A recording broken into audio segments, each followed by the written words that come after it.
नमस्कार जय Jagannath Shri education Odia YouTube channel को आपण समस्त को आदर स्वागत।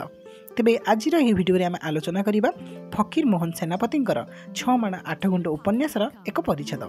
तेबे एठारे कहि रखे पूर्व परिच्छेद गुड़िक प्रथम परिच्छेद एवं द्वितीय परिच्छेद आम आलोचना कर सारिछु एवं ताहा आमे ऑलरेडी ए डिस्क्रिप्शन वीडियो रे डिस्क्रिप्शन बॉक्स रे आमे देई देइछु। जो माने देखि नाहंती ताको मध्ये जाई सेटारे देखि परिबे एवं एई वीडियोटी को प्रथम रु शेष पर्यंत देखि परिबे।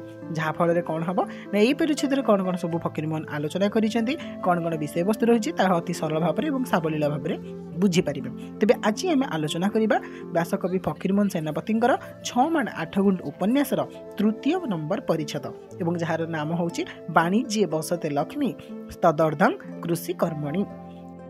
आउ हाँ जो मैंने चैनल को नुआ करी विजिट करछंदी तेबे चैनल को सब्सक्राइब कर दियंतु एई भलिया नुआ नुआ वीडियो सब पाई परिया पय। तेबे चलंतु देरी न करी आरंभ करिबा।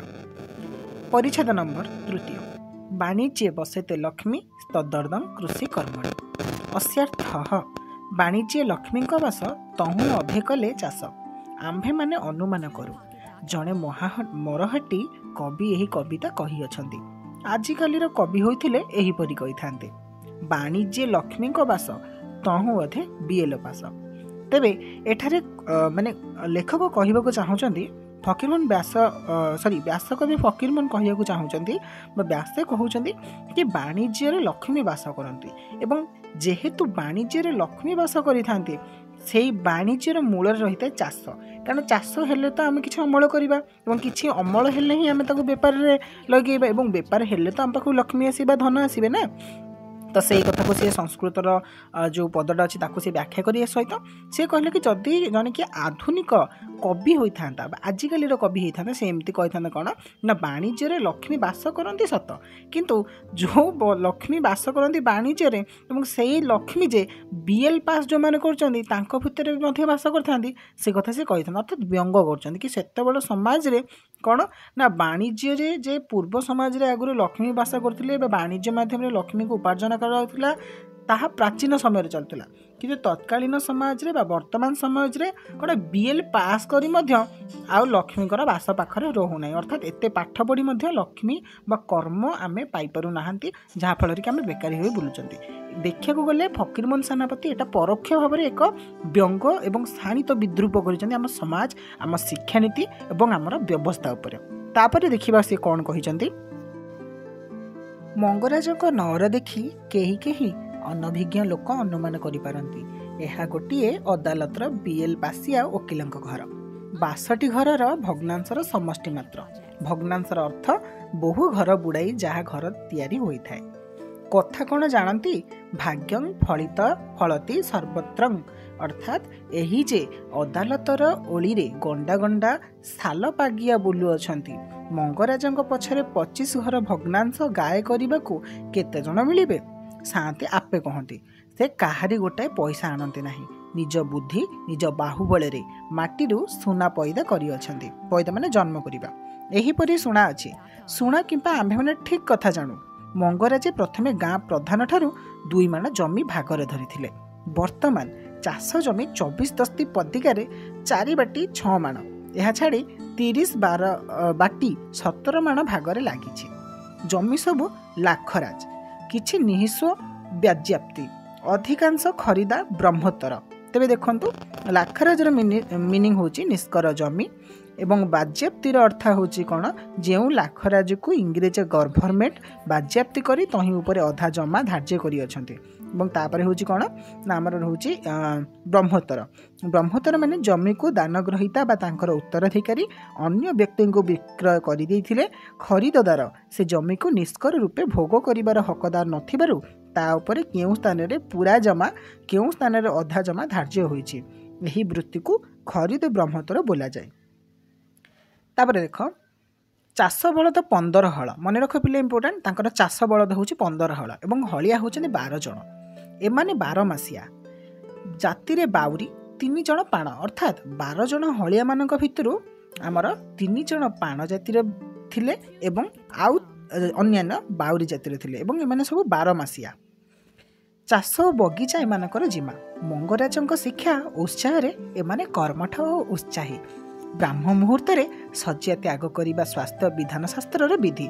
ब्राह्म मुहूर्त माने भोर बेल मंगराज यही विधि लंघन कर केबे केही देखि नाही। शास्त्र लेखा अछि जेतक देख नद नदी समस्ते मिलती जलधि आपणा गुण पासरती लवण गुण को भजती। केते सुंदर कथा। ठीक कथा। सेहीपरि स्त्री दास दासी समस्ते शांतक गुणा को उणा अधिक भल लाभ करती। आम्भे माने शांतक घर दास दासी मानक देखी एही शिक्षा लाभ करिअछु। मंगराजे ब्राह्म मुहूर्त उठी दांत घसी पकाती। कलिकता सहर में 2 थर तोप पड़े। प्रातः काल तोप रात्रि शेष ज्ञापक। मंगराजे कचेरी पेंढारे छिड़ा होई हलिया को डाक देले। ग्रामर लोके आखि बुझी मध्य जानी पारती राति पाहिलानी बोली। बहु भुआ शुणिए बासी पाइटी लागी जाती। मफसलर लोके घंटा घंटा बुझती नहीं। सूर्य मुंड उपरको आसिले बलद कांधर जुआली बाहर। आखपाख चाषी माने दूररू अनाई देखती मंगराज बड़ तालपत्र छता हिड़ उपर उठिला कि नहीं। मंगराजे तांकर हलिया मानक पुओ परी पालती। माँ बापा पिलांकर खियापिया निजे न देखिले से मानक मन माने नहीं। हलिया माने धाड़ी होई खाइबाकू बसीगले। शांति रांधुनिया को उच्च स्वर में डाकी दियंती। अरे तोराणी आण एमानक तंटी सुखी जाउची। रांधुनिया अभ्यस्त। विद्या प्रभाव में फी जन को 2 कसा करी तोराणी दिए। हलिया एते गुड़ाए तोराणी पीवाकू नाराज हेले शांति ताहार उपकारिता और बलकारित्व संबंध में खूब एक वक्तृता करी ताहा पियाई दे तही उतारे भातर व्यवस्था करी आपे स्नान करिया बाहर जाती। शांतंग बगीचारे 17टा सजना गछ। सजना शाग हजमी बलकारक रोगनाशक मुखरोचक रोगीर पथ्य। निर्घंटरे सजनार एपरी गुण वर्णना अच्छी कि नहीं आंभे माने जाणु नहीं। कारण से विद्यारे आंभे माने नितांत अनभिज्ञ। किंतु शांतंक मुखरु यथाश्रुत तथा लिखं अर्थात जहाँ शुणिलु ताहा लिखिदेलु। सेथि सकाशे बगीचार सजना शाग केराई मध्य हाटू जाए नहीं। हलिया मानकर बलवर्धन और पोषण निमंते उत्सर्गीकृत। यही फूल देखुअछ एपरी उपादेय पदार्थ पृथ्वी में नहीं। पुंजाए राई जदि सेथिरे मिसे ता केते बड़ ता कथा छाड़। परमेश्वर सृष्टि रे केते भल अच्छी से भल मंद मिशामिशे। देख पणस खोसा गुड़िक केते मधुर किंतु ताहा भीतर सूता गुड़ाक बद हजमी। किंतु ज्ञानी लोक ठारे किछि अखंज रखे नहीं। भल को भल मंद को मंद बाछि दियंती। सजनार सबु भल केवल छुई गुड़ाक खराब और बद हजमी। सेथिपाई हलिया किंबा चाकर मानक पत्र छुई पारे नहीं। बाहरे बाहरे हाट को जाए। तेरे शब्दार्थ देखु भुआसुणी माने नुआ बधू और निर्घंट माने जेउ बहिरे द्रव्य मानकर गुण वर्णित होता है। तेबे टोटाल आम एंटार ये 3 नंबर परिच्छेद एतिकी बुझिया पाइले कि आमर रामचंद्र मंगराज विश्वास करती बेपार वाणिज्य अर्थात माने अनुसार बेपार वाणिज्य द्वारा ही लक्ष्मी आगमन करिथांती। एवं से कालर समय आम देखिया गले BL पास बा BA करिकी कि लक्ष्मी आसिक पहुँची जाए ताहा सेटा नथिला। अर्थात पाठ पढ़ी लक्ष्मी को अर्जन करबा कर्म संस्थान जोग देवा ताहा भूल थिला। एवं बेपार वाणिज्य और निज माटी सहित लीन हो माटी मार मान को रक्षा करी चाष करी बेपार वाणिज्य करी धन अर्जन करबा थिला से समय एक मूल लक्ष्य। ता सहित एठारे कौन ना सी किपरि भाव में निज चाष जमी निजे तदारक करुथिले तार वर्णना परिच्छेद होती।